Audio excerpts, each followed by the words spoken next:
যে সমাজে বিচারপতিরা দুর্নীতিগ্রস্ত নেতাদেরকে ভয় পায়, যে সমাজে বিচার ব্যবস্থা দুর্নীতিগ্রস্ত নেতাদের ভয় পায়, সেই সমাজে দুর্নীতি একটি প্রাতিষ্ঠানিক রূপ লাভ করে। এটা প্রথমে বুঝতে হবে। এবং সেই সমাজ কখনোই কিন্তু মাথা তুলে দাঁড়াতে পারে না। এটা হচ্ছে একদম পুরো থিওরিটিক্যাল কথা আমি বলছি। তার কারণ এই বিচারপতিরা হচ্ছে যা হোক, তারা তো একটা মানুষ।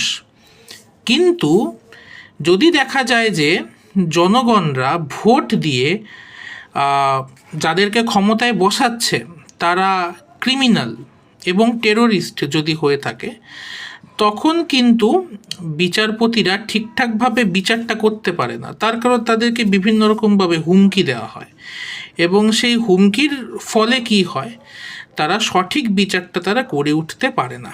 তখন তারা নানান রকম অজুহাত দেখায়, যে বলা হয় যে কোর্ট চত্বরে খুব গোলমাল হচ্ছিল, তাই হিয়ারিংয়ের ডেটটা পিছিয়ে দিতে বাধ্য হলাম, বা এরকম বলে বসে যে অনেক সময় কেস নিতে চায় না, অন্য কোনো বিচারপতির কাছে কেস পাঠিয়ে দেয়, বা কেস নিল কিন্তু ঝুলিয়ে রেখে দেয়।